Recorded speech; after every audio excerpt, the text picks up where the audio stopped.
बाळा, मला वृद्धाश्रमात सोडू नये. सून मला मारते. मी कामावरून येताच आई रडायला लागायची. बायकोला विचारायचो तर ती म्हणायची, नाटक करते तुझी आई, ती वेडी आहे. आता तर मी येण्यापूर्वीच बायको तिला खोलीत बंद करून टाकायची. मी सुद्धा काही बोलायचो नाही, कारण मला शांतता हवी होती. जर तिला वृद्धाश्रमात पाठवलं असतं तर माझी बदनामी झाली असती. काही दिवसांनी बायको म्हणाली, तुझी आई घरातून पळून गेली आहे. मी रागाने आईला शोधू लागलो, पण मी सुन्न झालो. जेव्हा पाहिलं ती उपाशी पोटी कचऱ्यातून सुकलेली भाकरी उचलून खाणारी. मी सकाळी लवकर उठून ऑफिसला जाण्यासाठी तयार होतो. जसं मी समोर पाहिलं तर माझी म्हातारी आई हळूहळू चालत माझ्याकडे येताना दिसली. मी माझी तयारी अधिक वेगाने करू लागलो आणि स्वतःला अधिकच व्यस्त दाखवू लागलो. मला माहिती होतं की ती माझ्याकडे येऊन तीच गोष्ट पुन्हा रडत बसणार आहे. मी पटकन ऑफिसची बॅग उचलून घेतली, डबा उचलला आणि तयार होऊन बायकोला येतो ग असं म्हणालो. आईकडे हसून पाहिलं आणि बाहेर निघून गेलो. मी असंच करायचो. जेव्हा जेव्हा ती माझ्याशी काही बोलायला यायची तेव्हा मी तयारी अधिक गतीने करायचो आणि लगेचच घराबाहेर निघून जायचो.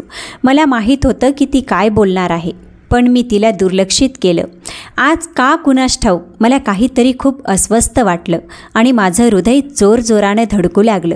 पण मी माझ्या मनाची सर्व ताकद लावूनसुद्धा त्याच्याकडे दुर्लक्ष केलं आणि ऑफिसमध्ये जाऊन कामात गुंतलो. दुपारी 2च्या सुमारास मला पुन्हा पुन्हा बायकोचे कॉल येत होते, पण मी दुर्लक्ष केलं. मला माहीत होतं की ती काय सांगणार आहे. माझ्या आई आणि बायकोचं एकत्र पटत नव्हतं आणि मी ऑफिसमध्ये काम करायचो नाही तर त्याच्या तक्रारी ऐकत राहायचो. म्हणून मी तिचा फोन उचलणं योग्य समजलं नाही. संध्याकाळी जेव्हा मी दमून घरी आलो तेव्हा बायको मला पाहतच ओरडली, तू माझा फोन का उचलला नाहीस? फोन उचलला असतास तर आज संकट आपल्या डोक्यावर आलं नसतं.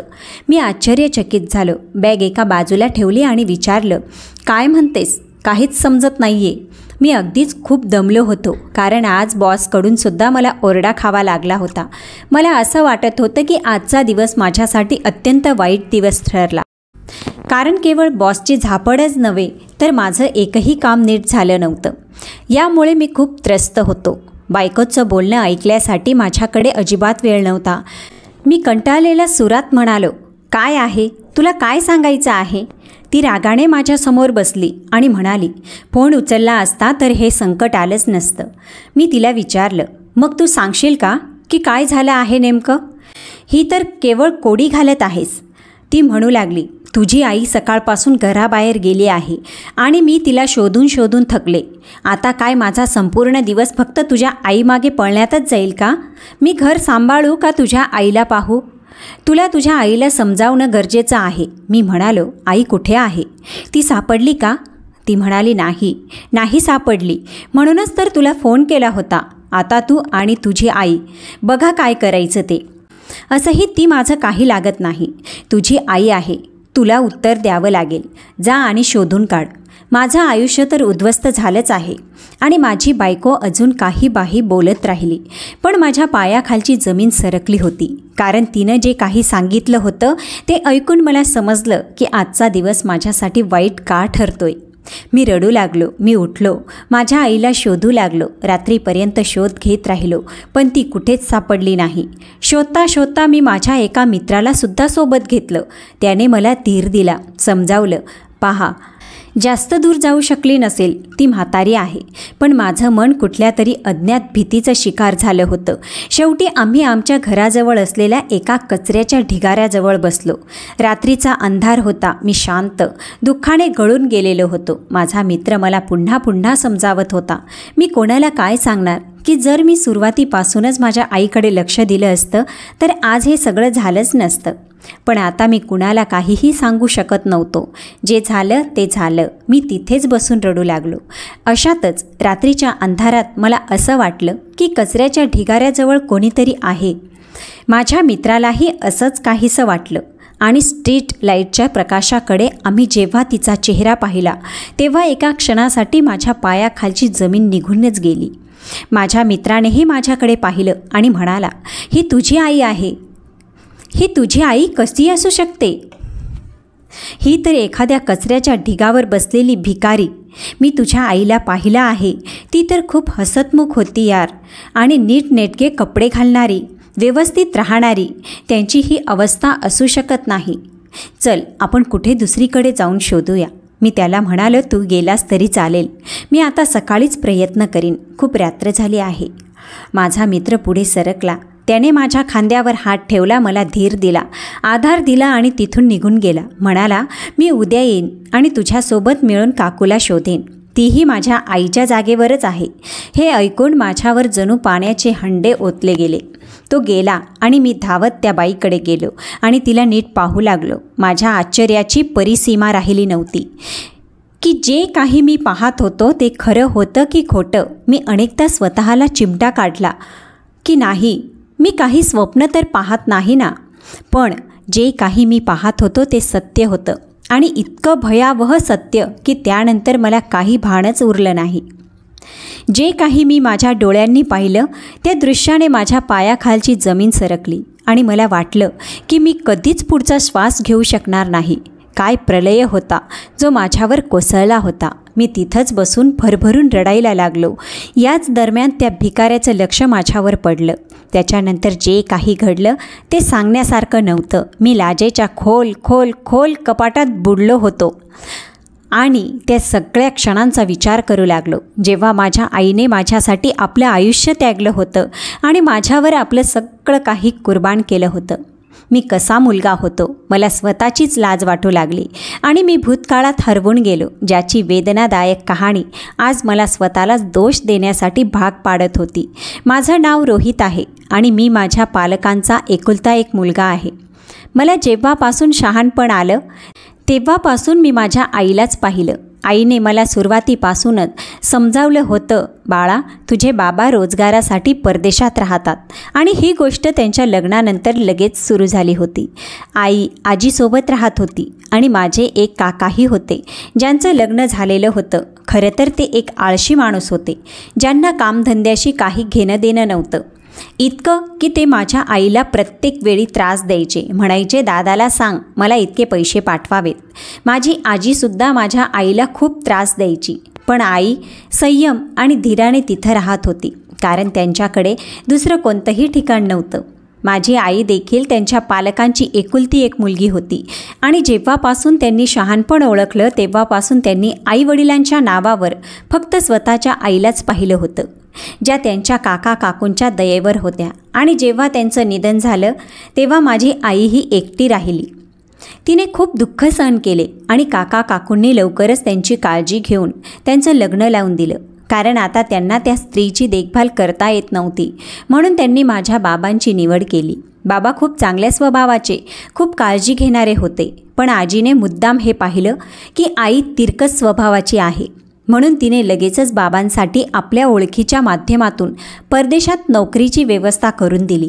कारण आजीला याची खरीखुरी जाणीव झाली होती की काका तर आळशी आहेतच आणि जर माझा हा मुलगाही आपल्या बायकोचा गुलाम झाला तर आजीच्या या घरात जे नियम असतात त्यांचं पालन कोणीच करणार नाही. दुसऱ्या शब्दात सांगायचं झालं तर आपली सत्ता गमावण्याच्या भीतीमुळे खूप जास्त भीती वाटत होती. हेच कारण होतं की त्यांनी लग्नानंतर 5व्या महिन्यातच माझ्या वडिलांना परदेशी नोकरीवर पाठवून दिलं. आई खूप रडली, विनवणी केली, बाबांची माफी मागितली आणि म्हणाली की जर त्यांच्याकडून काही चूक झाली असेल तर त्यांना माफ करा, पण त्यांना अशा प्रकारे आजी आणि काकांच्या दयेवर सोडून जाऊ नका. कारण आजीने पहिल्याच दिवशी आईशी वैर घेतलं होतं. ही सगळी गोष्ट आई मला लहानपणी सांगायची, ज्याचा उद्देश हा होता की कधीही नातेसंबंधांचा गैरवापर करू नये. त्याद्वारे ती मला संस्कार देऊ इच्छित होती. दिवस जात राहिले. श्रीमंत लोकांकडे पाहून शांत बसून आता माझ्या संस्कारांवर लक्ष केंद्रित करू लागली. कारण लग्नाच्या 6व्या महिन्यातच त्यांना आनंदाची बातमी मिळाली होती. म्हणजेच बाबांच्या जाण्यानंतरच ती गर्भवती झाले आणि अशा प्रकारे पूर्ण 9 महिन्यानंतर मी जन्माला आलो. बाबांनी प्रथमच कामातून सुट्टी घेऊन घरी येण्याचा निर्णय घेतला, पण आजीनं त्यांना स्पष्ट शब्दात नकार दिला की इथे येण्याची काही गरज नाही आणि तू बबनच्या लग्नासाठी पैसे गोळा कर. बबन हे माझ्या काकांचं नाव होतं. बाबा मला पहिल्या दिवशीच माझ्यावर प्रेम करू लागले. ते नेहमी आईला पत्र लिहायचे, ज्यात माझा उल्लेख खूप जास्त असायचा. म्हणजेच ते आपल्या अपत्याच्या आठवणीत तडफडत होते. पण आजीनं त्यांना आपल्या अपत्याला भेटू दिलं नाही आणि स्पष्टपणे सांगितलं की तुला तिथे बसून अजून तुझ्या भावाची जबाबदारी निभावायची आहे. आता असे झाले की आजी सतत आजारी पडायला लागली आणि आता तिला जाणवलं की बाबांना इथे बोलावलं पाहिजे, कारण बबन काकांचं लग्न होणार होतं आणि आजीने त्यांच्यासाठी मुलगी शोधायला सुरुवात केली होती. आता आजीला समजलं होतं की ती आईसोबत चुकीचं वागली आहे. तेव्हा मी 6 वर्षाचा झालो होतो. 6 वर्ष बाबांनी मला पाहिलं नव्हतं. त्याचप्रमाणे वडिलांनीही आईला खुशखबरी दिली की आम्ही लवकरच इथे येणार आहोत, कारण त्यांनी एवढी बचत जमा केली आहे की स्वतःचा व्यवसाय सुरू करू शकतात आणि बबनलाही व्यवसायात सहभागी करू शकतात. त्यामुळे त्यांना पुन्हा परदेशी जाण्याची गरज भासणार नव्हती. आईने ही गोष्ट कोणालाही सांगितली नाही. फक्त वाट पाहू लागली की केव्हा माझे बाबा परत येतील. याच दरम्यान आजी आजारी पडली. त्यामुळे बाबांना जबरदस्ती यावं लागलं. मला पहिल्यांदा पाहताच ते रडू लागले आणि मला मिठीत घेत प्रेम करू लागले. माझा मुलगा इतका मोठा झाला मला कळलंच नाही. माझ्यासाठी ते अपरिचित होते. त्यामुळे मी त्यांच्यापासून थोडा लांबच राहत होतो आणि ही गोष्ट त्यांना खूप त्रासदायक वाटत होती. माझा मुलगा जो माझ्यावर प्रेम करतो तोच मला ओळखत नाही. मी लहान होतो, पण त्यांच्या चेहऱ्यावरची ती व्यथा अजूनही माझ्या स्मरणात जिवंत आहे. जेव्हा ते मला पाहायचे आणि मी त्यांना काहीही उत्तर द्यायचो नाही, फक्त आईला बिलगून बसायचो, तेव्हा त्यांच्या चेहऱ्यावर जी वेदना दिसायची ती माझं हृदय विदीर्ण करण्यासाठी पुरेशी होती. पण तेव्हा मी समजूतदार नव्हतो, निरागस होतो, या गोष्टीला समजू शकलो नाही. पण जेव्हा जेव्हा तो चेहरा आठवतो तेव्हा अजूनही आश्चर्य वाटतं आणि वाटतं की कदाचित त्यांनी मला आधीपासूनच आपल्या कुशीत घेतलं असतं तर मी लहानपणापासूनच त्यांच्या स्पर्शाशी परिचित झालो असतो. पण आता वेळ निघून गेली होती. आजी आजारी पडली आणि बाबा त्यांची सेवा करण्यात व्यस्त राहिले. आई खुश होती की आता बाबा आमच्यासोबत राहतील. बाबांना भारतामध्ये येऊन 4 महिने झाले. याच दरम्यान आजीचं निधन झालं. बाबांनी व्यवसाय सुरू केला, पण बबन काकांच्या आळस आणि हठधर्मीपणामुळे ते व्यवसायही तोट्यात जात राहिला. कारण ते काही लक्ष देत नव्हते आणि बाबा जेवढं लक्ष देत होते ते सर्व काही पैसे ते मौज मजेवर खर्च करत होते. त्यांच्या बायकोच्या आरामासाठी ते सर्व काही वाया घालवत होते. 4 महिन्यातच बाबांची सगळी कमाई संपली आणि ते निराश झाले. या गोष्टीचा त्यांच्यावर खूप जास्त परिणाम झाला. त्यांनी बबन काकांना सांगितलं, आता तुला काहीतरी करायला हवं. असं किती दिवस चालणार? मी तुझ्या बायकोचा खर्च किती दिवस उचलणार? माझी स्वतःची बायको आणि मुलगाही आहे. या गोष्टीवर बबन काकाने खूप मोठा तमाशा केला. बाबांनी आमच्यासाठी एक प्लॉट बुक करून ठेवला होता. ते त्यावर घर बांधत होते. अजून घर अर्धही झालं नव्हतं की बाबा गंभीर आजारी पडले. व्यवसाय आधीपासूनच तोट्यात जात होता. घरात अन्नधान्याची चणचण जाणवू लागली. फक्त आजीचे काही दागिने शिल्लक होते, जे आजीने सांगितलं होतं की दोन्ही भावांनी वाटून घ्या. पण काकांनी त्या दागिन्यांवरही कब्जा केला आणि बाबांना स्पष्टपणे सांगितलं की तुमचं सोनं आणि दागिन्यांशी काहीही संबंध नाही. या गोष्टीचा बाबांवर खूप खोलवर परिणाम झाला आणि ते गंभीर आजारी पडले. अशा प्रकारे त्यांनी आम्हा दोघांना केवळ 1 वर्षाच्या कालावधीत, जेव्हा ते देशात परतले, कायमचं सोडून दिलं. हा धक्का माझ्या आईसाठी खूप मोठा होता आणि काकांसाठी तर जणू एखादा मोठा खजिना मिळाला होता. हे घर आजीने माझ्या बाबांच्या नावावर करून ठेवलं होतं आणि हे एकमेव काम होतं जे आजीनं खूप चांगलं केलं होतं. पण याचाही काही उपयोग झाला नाही, कारण नातलगांनी चातुर्य, हुशारी आणि कमालीच्या कौशल्याने त्या घराची कागदपत्र स्वतःच्या नावावर करून घेतली. आता त्यांच्या हातात चांगली संधी होती की त्यांनी आम्हाला या घरातून बाहेर काढावं. आमचा जो प्लॉट जो अर्धा बांधला गेला होता, खर्च न मिळाल्यामुळे कामगारांनीही काम करणं थांबवलं आणि आम्हाला तो फारच कमी किमतीत विकावा लागला. काकानं आम्हाला स्पष्ट आणि ठामपणे सांगितलं की आता माझ्या बायकोला बाळ होणार आहे आणि माझं कुटुंबही वाढणार आहे, त्यामुळे तुम्ही दोघं इथून निघून जा. हा माझ्या आईसाठी एक खूप मोठा धक्का होता. पण ती एक स्वाभिमानी बाई होती. तिने आपल्याजवळ असलेल्या थोड्याशा पैशातून एक घर भाड्याने घेतलं आणि आम्ही दोघं तिथं राहायला लागलो. माझ्या डोळ्यात पाणी येत होतं की कसं एक भरलेलं घर सोडून आम्हाला तिथं जावं लागलं. तेव्हा मी 10 वर्षाचा झालो होतो आणि हे 10 वर्ष माझ्या आयुष्यातील सगळ्यात दुःखद वर्ष होती. जेव्हा मी प्रत्येक क्षणी माझ्या आईला रडताना पाहिलं, पण त्यांनी कधीही माझ्याकडे कोणतीही तक्रार केली नाही. नेहमीच मी त्यांना रात्री पाहायचो तेव्हा ती देवाकडे गयावया करत प्रार्थना करत असायची. देवा, तू माझ्या आयुष्यात कधीही सुख लिहिलं नाहीस, पण तू फक्त माझ्या मुलाला सुख दे, जेणेकरून मी एक उत्तम आयुष्य जगू शकेन आणि उरलेले दिवस तुझ्या आठवणीत चांगल्या प्रकारे व्यतीत करू शकेन. दिवस जात राहिले. मी मोठा होऊ लागलो. आईने मला अशा प्रकारे शिकवलं होतं की कोणाची नोकरी करू नये आणि मी कोणाची गुलामी करू नये, तर शिकून सवरून स्वतःचा चांगला व्यवसाय सुरू करावा. पण मी व्यवसायापासून दूर पळत होतो. लहान वयात बाबांच्या व्यवसायात जो तोटा पाहिला त्यामुळे मी ठरवलं होतं की नोकरीच करीन. मी तरुण झालो. आईने शिवणकाम करून लोकांच्या घरांमध्ये कामं करून मला मोठं केलं. तिचे माझ्यावर खूप मोठे उपकार होते, जो मी कधीच विसरू शकत नाही. ती माझ्यासाठी एक तेजस्वी तारा होती, जो प्रत्येक क्षणी मला आठवत राहतो. तिने माझ्यासाठी किती त्याग केले होते. मी मोठा होऊन चांगल्या गुणांनी पदवीधर झालो.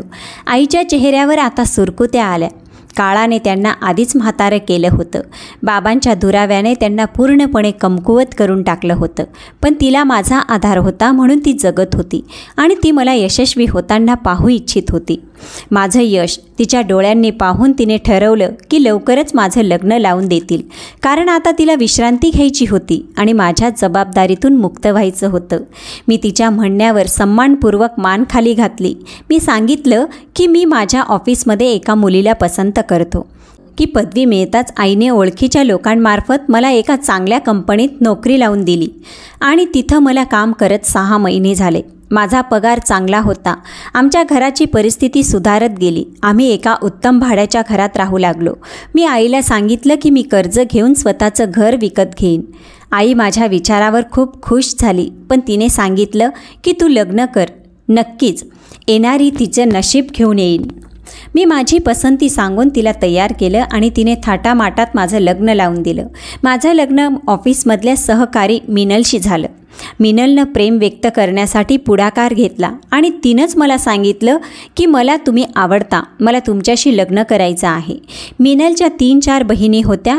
ती सर्वात मोठी होती आणि नोकरी करत होती. तिनं मला सांगितलं होतं की लग्नानंतरही मी नोकरी करत राहीन. पण मी जेव्हा आईला याबद्दल सांगितलं तेव्हा ती नाराज झाली. तिने सांगितलं, मी सून म्हणून तिला यासाठी आणते की ती घराची आणि तुझी काळजी घेईन. जर ती लग्नानंतरही अशाच पद्धतीने नोकरी करत राहिली तर तुझी काळजी कधी घेईन आणि मी ही गोष्ट मान्य करू शकत नाही. मी जेव्हा ही गोष्ट माझ्या बायकोला सांगितली तेव्हा एक क्षणासाठी ती शांत झाली आणि मग मान्य केलं. पण मला काय माहिती होतं की त्यांच्या दोघींचं भांडण सगळ्यात आधी ह्याच कारणावरून होणार आहे आणि माझी बायको माझ्या आईसाठी आपल्या मनात एक राग भरू लागली. लग्न झालं, पण लवकरच माझ्यावर लग्नानंतरचं आयुष्य फारच वाईट दिवस घेऊन येऊ लागले, कारण माझी आई आणि बायको एकमेकींशी अनेक गोष्टींवर वाद घालत राहिल्या आणि मी त्यांच्या दोघींच्यामध्ये अडकून राहिलो. मी जेव्हा ऑफिसमधून दमून घरी यायचो तेव्हा माझ्या बायकोकडे माझ्या आईसाठी तक्रारींचं जणू एखादं ऑफिसच असायचं. हळूहळू मी त्यांच्या तक्रारींकडे लक्ष देणं थांबवलं तर माझ्या बायकोनेही तक्रार करणं सोडलं. पण आता उलट झालं. माझी आई मला पूर्वीपेक्षा खूपच जास्त अशक्त दिसू लागली. ती नेहमी माझ्याजवळ येऊन बसायची तर माझ्या बायकोला खूपच वाईट वाटायचं. ती म्हणायची, तुझी आई माझ्याबद्दल तक्रारी करण्यासाठी तुझ्याकडे येऊन बसते. तिला सांगायचं की जेव्हा तुम्ही घरी परतता तेव्हा आम्हा नवरा बायकोलाही थोडा वेळ एकटे राहू द्यावं. मी ही गोष्ट माझ्या आईला सांगितली तर तिने माझ्याजवळ बसणंसुद्धा बंद केलं. कधी कधी मला ती रडताना दिसायची तेव्हा माझी बायको मला म्हणायची, सकाळी उठून भांडते आणि वाद घालते, मग तुमच्या येण्यावर डोळ्यात मगरमच्छासारखे अश्रू आणते. मग काय तुम्ही तिच्या अश्रूंवर विश्वास ठेवायचा का? माझ्यावर विश्वास ठेवा. मी तुमची पत्नी आहे, मी वेडी नाही. पण कुठे ना कुठे तुमच्या आईच्या मानसिक स्थितीवर नक्कीच परिणाम झाला आहे. त्यांच्या आयुष्यात जे काही घडलं त्याने त्यांना खूपच कमजोर केलं आहे. म्हणून त्यांच्या बोलण्याकडे लक्ष देऊ नका. मी माझ्या बायकोला जवळ बसवलं आणि म्हणालो, माझ्या आईनं खरंच माझ्यासाठी खूप त्याग केले आहेत आणि मी तुझ्याकडे विनंती करतो की तू त्या त्यागांचा विचार करून तिच्याशी चांगलं वाग. मानसिकदृष्ट्या जर ती कमकुवत झाली असेल तरी तू शरीराने सक्षम आहेस. तू त्यांना उत्तर देऊ नकोस. शांतपणे फक्त माझ्यासाठी ऐकत जा. माझ्या बायकोनं आश्चर्यचकित नजरेनं माझ्याकडे पाहिलं आणि शांत झाली. त्या दिवसानंतर तिने माझ्याकडे तक्रार करणं बंद केलं. पण उलट झालं. माझी आई पुन्हा माझ्याजवळ येऊन बसू लागली. मी जेव्हा जेव्हा कामावरून परतायचो तेव्हा ती मला म्हणायची, बाळा, मी हे घर सोडून जायचं ठरवलं आहे. तुझी बायको मला अन्न देत नाही, माझ्याशी नीटसं बोलत नाही आणि मला घरातल्या कोणत्याही कामाला हात लावू देत नाही. ती म्हणते की हे माझं घर आहे. तू एक काम कर, मला वृद्धाश्रमात सोडून दे. तुझं घर तर आता फक्त तुझंच आहे. मी तर ते तुझ्याच नावावर केलं आहे. हे घर तर तूच बांधलं आहेस ना, मग इथे माझं काय काम? ती नेहमी रडायची आणि मी त्यांना प्रेमानं समजावायचो, आई, मिळून सांभाळून जीवन जगायला शिक. तुमची सून आहे, काही शत्रू नाही. भले ती असं का करेल? ती पुन्हा शांत व्हायची. पुन्हा आपल्या खोलीत जाऊन दार बंद करून घ्यायची. माझी बायको टोचणाऱ्या नजरेनं माझ्याकडे पाहायची आणि म्हणायची, पाहिलं ना, मी तुम्हाला आधीच म्हणत होते की त्यांची मानसिक स्थिती बिघडली आहे. आपण त्यांना डॉक्टराला दाखवायला पाहिजे. तिच्या म्हणण्यावरून मी आईला डॉक्टरकडेही घेऊन गेलो. डॉक्टरांनी काही औषधं दिली आणि सांगितलं, त्यांचं मानसिक स्वास्थ्य पूर्णपणे ठीक आहे. कोणताही मानसिक आजार नाही. फक्त घरचं वातावरण सुधारायला हवं. डॉक्टरच्या बोलण्यावर मला अपार आश्चर्य वाटलं. घरी आल्यावर मी बायकोला सांगितलं. ती म्हणाली, तुम्ही चुकीच्या डॉक्टरकडे गेलात. तुम्ही एक काम करा, ऑफिसकडे लक्ष द्या. मी आईला स्वतः घेऊन जाईन. तिनं मला सांगितलं की डॉक्टर म्हणाले, तुझी आई अर्धवेट वेडी आहे आणि काही औषधं दिली आहेत. खूप दिवस आई झोपूनच असायची. पण जेव्हा मी यायचो तेव्हा एकच गोष्ट सांगायची, मला वृद्धाश्रमात सोडून दे. इथून माझा मृतदेहच बाहेर जाईल. तुला समजत नाही का? जेव्हा माझी बायको माझ्याकडे येऊन म्हणायची, तुम्ही तुमच्या आईच्या बोलण्याकडे लक्ष देऊ नका, ही औषधांची रिॲक्शन आहे. त्या अशाच गोंधळलेल्या गोष्टी बोलतात. मी तर त्यांची खूप काळजी घेते. अशी कोणतीही गोष्ट नाही की मी त्यांना झिडकारलं किंवा त्यांची काळजी घेतली नाही. तुम्ही ही गोष्ट नीट लक्षात ठेवा की त्या वेड्या झाल्या आहेत आणि एका वेड्या माणसाला सांभाळणं आणि संपूर्ण घराकडे लक्ष देणं हे तुमच्या स्वतःच्या बायकोसाठी किती कठीण काम आहे. तू हे लक्षात ठेव. बस, कधीही माझ्याबद्दल गैरसमज करून घेऊ नकोस. ती आपल्या गोडगोड बोलण्यात मला अडकवून टाकायची आणि मी माझ्या आईलाच दोषी समजू लागलो. कधी कधी मी खूप जास्त नैराश्याचं शिकार व्हायचो की माझ्या आईनं माझ्यासाठी इतका त्याग केला आणि तिची ही अवस्था झाली. दिवस सरत गेले. आता त्यांची रोजची भांडणं वाढू लागली. माझी आई रोज मला हेच म्हणायची, मला वृद्धाश्रमात सोडून दे. तुला समजत नाही का? तुझी बायको माझ्यावर खूप अत्याचार करते, मला जबरदस्ती औषधं पाजते. तू तिला समजावतोस की नाही? ती रडायला लागायची. तर माझं हृदय जणू कोणीतरी मूठभर पकडलंय असं वाटायचं. पण मलाही घरात शांतता पाहिजे होती. ऑफिसमधून घरी आलो की मला शांतता हवी असायची. माझी बायको बहुतेक वेळा माझ्या येण्याच्या आधीच तिला खोलीत बंद करून टाकायची आणि स्वतः आपल्या खोलीत राहायची. खूप दिवसांपासून मी आईचा चेहराही पाहिला नव्हता. फक्त त्यांच्या बोलण्यावरूनच समजायचं की ती खोलीत आहे आणि मोठ्याने रडत आहे. माझी बायको म्हणायची, आता त्या वेड्या झाल्यात, त्या कुठल्याही व्यक्तीला इजा करू शकतात. तू या गोष्टींवर लक्ष देऊ नको. मी त्यांना नियमित औषधं देत आहे. पण माझी आई जेव्हा जेव्हा मला पाहायची तेव्हा एकच गोष्ट म्हणायची. आता मलाही त्याच्या बोलण्याकडे लक्ष द्यायची इच्छा नसायची. कारण माझ्या बायकोने प्रत्येक प्रकारे हे सिद्ध केलं होतं की माझी आई वेडी झाली आहे. एक दिवस माझ्या बायकोने सल्ला दिला की का नाही आपण खरंच त्यांचं बोलणं ऐकलं तर? आता त्यांची तब्येत सुधारावी म्हणून आपण त्यांना वृद्धाश्रमामध्ये सोडून देऊया का? हे ऐकून मला प्रचंड राग आला. जरी ही गोष्ट मी सुद्धा बऱ्याच काळापासून विचार करत होतो, तरीही बदनामीची भीती होती. जर लोकांना हे समजलं तर काय म्हणतील? रोहितच्या आईनं संपूर्ण आयुष्य त्याच्यासाठी दिलं. त्याच्या वडिलांची वाट पाहिली. वडीलही मेले आणि अशा काळात तिनं त्याला वाढवलं, घडवलं आणि आज तो चांगलं काम करतोय. पण रोहितनं बायकोच्या बोलण्यात येऊन आपली आई वृद्धाश्रमात पाठवली. जरी माझी आई घरातही फार चांगल्या प्रकारे राहत नव्हती, तरीही मला हे सगळं व्यवस्थित माहिती होतं. पण मी एक खूप स्वार्थी माणूस झालो होतो, ज्याला फक्त स्वतःची शांतता प्रिय होती. आणि त्या आईला जिने माझ्यासाठी खूप सारे त्याग देऊन मला या स्थानापर्यंत पोचवलं होतं. मी तिला अनेक वेळा विसरून गेलो होतो. आठवत असूनही मी तिच्याकडे लक्ष देऊ इच्छित नव्हतो.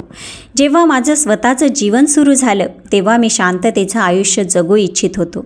जेव्हा घरी येईन तेव्हा मला शांतता मिळावी असं मला वाटायचं. मी बायकोलाही सांगितलं होतं, तुला जे योग्य वाटतं ते कर, मला तुझ्यावर विश्वास आहे. तू माझ्या आईसोबत काहीही चुकीचं करणार नाहीस. आता नेहमी मला तिच्या रडण्याचा आणि किंकाळण्याचा आवाज त्यांच्या खोलीतून येत असे. पण माझी बायको माझ्या घरी येण्याआधीच आईला तिच्या खोलीत बंद करून ठेवायची. मी जेव्हा सकाळी ऑफिसला निघायचो तेव्हा आईच्या खोलीचं दार कुलूप बंद असायचं. सगळं काही जाणून बुजून मी डोळे बंद केले होते आणि कानात बोटं घालून घेतली होती. पण मला काय माहीत होतं की माझ्या आयुष्यात एक असं वळण येणार आहे ज्यामुळे मला धडा मिळेल आणि मी संपूर्ण आयुष्यभर पश्चात्ताप करत राहीन. झालं असं की आजही मी नेहमीप्रमाणे ऑफिससाठी तयार होतो तेव्हा माझी आई माझ्या मागोमाग आली. मी त्यांच्या कोणत्याही गोष्टीकडे लक्ष दिलं नाही आणि म्हणालो, आई, सकाळ सकाळी माझं डोकं खाऊ नको. ती रडू लागली. माझ्यासमोर हात जोडले आणि म्हणाली, मला वृद्धाश्रमात सोडून दे. तुला सांगते ना, मी तिथं आयुष्य घालवीन. पण तुमचं हे थंडपण पाहून माझं मन म्हणतं की मी माझं आयुष्यच संपवावं. एक क्षणासाठी मी माझ्या आईकडे पाहिलं, पण पुढच्या क्षणी माझ्या चेहऱ्यावर द्वेष दिसू लागला. संपूर्ण दिवस तर तुम्ही लोक शांत राहू देत नाहीत. सकाळी जातो तेव्हा तरी आशीर्वादाच्या सावलीत पाठवा. हे ऐकताच माझ्या आईनं पुढे येऊन माझ्या डोक्यावर हात ठेवला आणि मी त्या दिवशी ऑफिसमध्ये अत्यंत खराब मूडमध्ये पोचलो. का कोणास ठाऊक, पण माझं हृदय जोरजोराने धडकत होतं. ऑफिसमध्ये कोणत्याच कामात मन लागत नव्हतं. सगळी कामं चुकायला लागली. म्हणून बॉसनं मला भरपूर झापलं की गेल्या काही दिवसांपासून तुझं लक्ष कामात नाही. आता मी काय सांगतो की माझ्या आईच्या बाबतीत माझ्या बायकोवर अजिबात विश्वास ठेवत नव्हतो.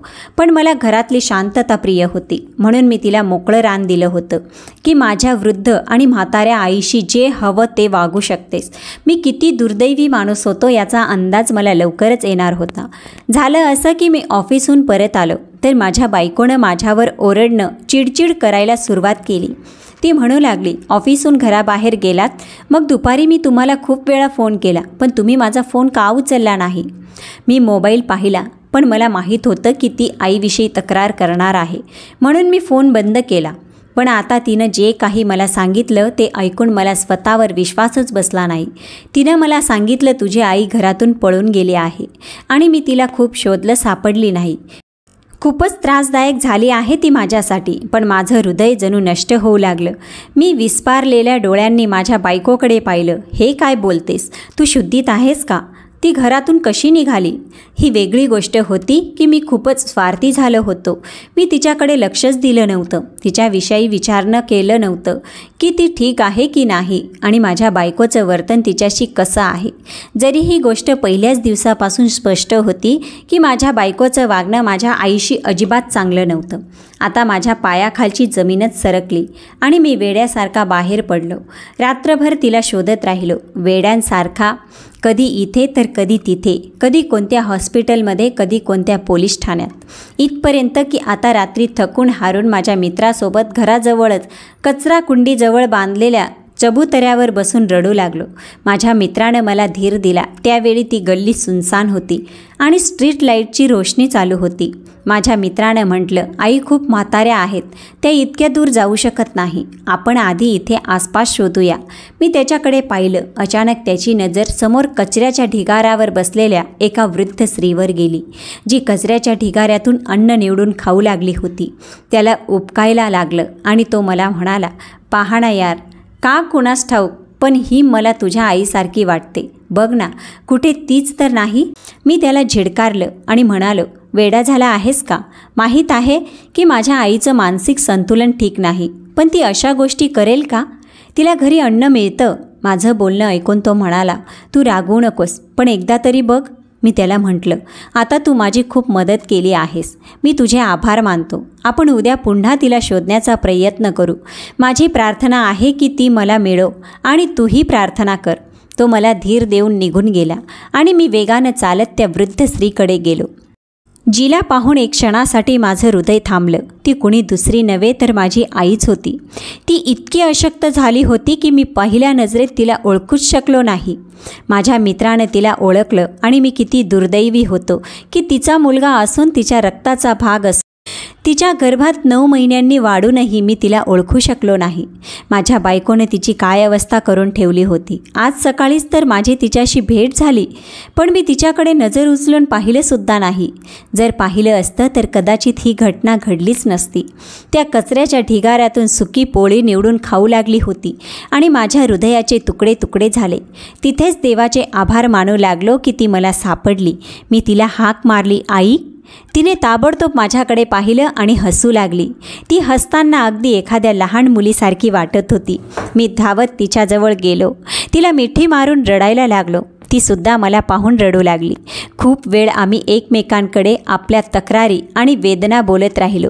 मी तिच्या पायात डोकं ठेवलं, तिला कचऱ्याच्या ढिगाऱ्यातून घरी आणलं, स्वच्छ केलं. या दरम्यान माझ्या बायकोच्या चेहऱ्यावरचा दुष्ट भाव पाहून मी समजून गेलो की हे सगळं तिचंच कारस्थान होतं.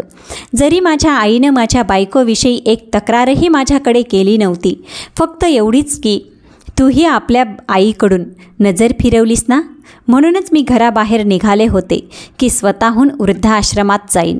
पण मी रस्ता चुकले आणि सकाळपासून रात्रीपर्यंत इथेच कचऱ्याच्या ढिगाऱ्याजवळ बसून आहे. हे ऐकताच माझं हृदय रक्ताचे अश्रू रडायला लागलं. मी तिला उत्तम जेवण मागवून दिलं. तिच्या हातांचे चुंबन घेत राहिलो. ही तीच होती जी हसत होती, जिने मला इतक्या कठीण प्रसंगांमध्ये वाढवलं होतं. मग मी यापासून इतका कसा बेखबर झालो. थोडाच वेळ झाला होता की माझी बायको माझ्या डोक्यावर येऊन उभी राहिली. म्हणू लागली, मिलनाचे क्षण जर संपले असतील तर माझ्या बोलण्याकडेही लक्ष द्या. काल रात्रीपासून माझी तब्येत खूप खराब आहे. मला डॉक्टरकडे जायचं आहे. मी तिला द्वेषाने पाहिलं आणि म्हणालो, ज्या डॉक्टरकडून तू माझ्या आईवर उपचार करून घेत होतीस ना, त्याच्याकडूनच औषधं घे. तो खूप चांगली औषधं देतो. हे बघ, माझ्या आईची तब्येत किती ठीक झाली ना, तूही बरी होशील. ती माझा टोमणा समजली आणि म्हणाली, या म्हाताऱ्या बाईनं मला खूप त्रास दिला आहे. केव्हा केव्हा तर माझ्याची स्पर्धा करायला निघते आणि आज इतका त्रास दिला की घरातूनच निघून गेली. तू सकाळी गेला होतास, आत्ताच परत आलास. मला विचारणंही तुला गरजेचं वाटलं नाही. माझ्या बायकोचं खरं रूप मला चांगलं समजलेलं होतं की तिनं मला बोलून बोलून माझ्या मनात आईविषयी संशयाचं बीज पेरलं. जेव्हा माझ्या घरात तिचं कोणतंही स्थान नव्हतं तेव्हा मी तिला रागाने पाहून म्हणालो, तू तुझ्या आईच्या घरी थोडा वेळ राहू नये, जेणेकरून तुझं डोकं ठिकाणावर येईल. पण ती उलट माझ्याशी भांडायला लागली. एकतर मी या घरात राहीन किंवा ही म्हातारी. मी तिला धक्का देऊन घराबाहेर काढलं. हिनं तुला सगळं सांगितलं असेल. आणि मी लाजलेल्या नजरेनं माझ्या आईकडे पाहू लागलो, जिने डोकं खाली झुकवलं आणि म्हणाली, मला तुमचं दोघांचं घर सुखी व्हावं असं वाटत होतं, म्हणून मी म्हटलं की मी स्वतःहून घर सोडून जाते.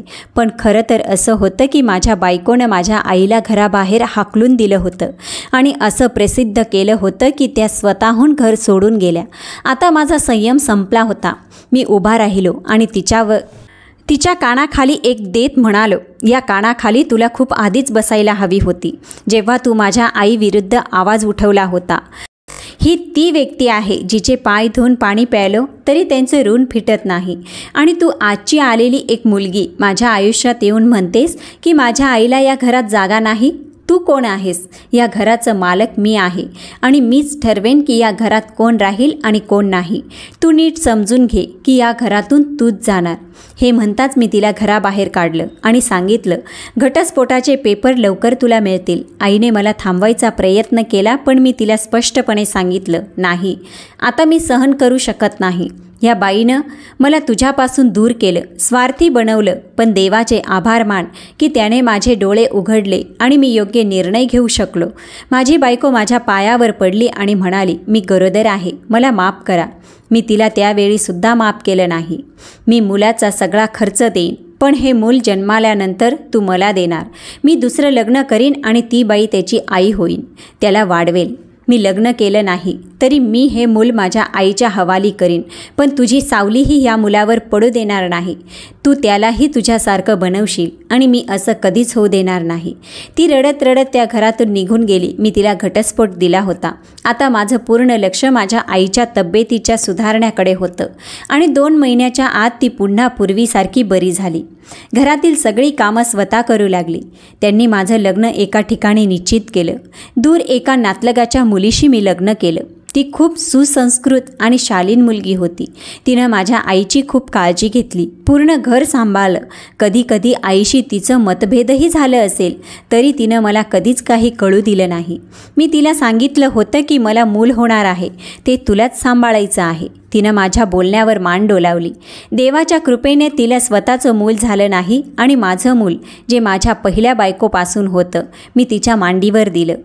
अशा प्रकारे आमचं घर पूर्ण झालं. माझी पहिली बायको आजही तडफडते, पण मी तिला तडफडू दिलं आहे. मी तिला माफ केलं नाही, जेणेकरून तिला समजेल की कोणत्याही आईला तिच्या मुलापासून वेगळं करणं, कोणत्याही मुलाच्या कानात आईविरुद्ध गोष्टी भरवणं हे सगळं पाप आहे आणि याची शिक्षा तिला या जगात मिळाली आहे.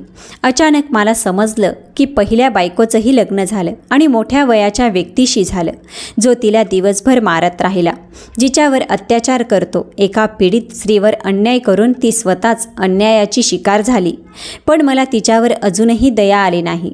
मी तिला माफ केलं होतं कारण निसर्गच तिला शिक्षा देत होता. दुसऱ्या बाजूला मी माझ्या आईच्या पायात पडून माफी मागितली की मीही तिला दूर केलं होतं, पण देवाचे आभार की लवकरच मला जाणीव झाली आणि मी माझी सगळी जबाबदारी पुन्हा निभावली. आता मी माझ्या मुलासोबत राहत आहे. माझ्या दुसऱ्या बायकोनं त्याला जन्मदात्या आईसारखं प्रेम दिलं आणि ती माझ्यापेक्षा जास्त त्याच्यावर आपला प्राण लावते. माझी आई हे सगळं पाहून फुलून जाते आणि मला आशीर्वाद देते. बस मला हेच हवं होतं की एक शांततामय घर असावं, जिथं मी आनंदाने श्वास घेऊ शकेन आणि कुणालाही कोणतीही तक्रार नसेल. मी देवाचे जितके आभार मानतो तेवढे कमी होते. त्याने मला योग्य वेळी मार्गदर्शन केलं आणि मी माझ्या कुटुंबासोबत सुखशांतीचं जीवन जगतोय. प्रेक्षक मित्रांनो, आजची कहाणी तुम्हाला आवडली असेल तर कॉमेंटमध्ये ओम नमः शिवाय लिहायला विसरू नका. ह्या कहाणीविषयी तुमचं मत काय आहे नक्की कॉमेंटमध्ये लिहा. चॅनलवर नवीन असाल तर व्हिडिओला लाईक, चॅनलला सबस्क्राईब करा, तसेच बेल आयकॉनसुद्धा प्रेस करा.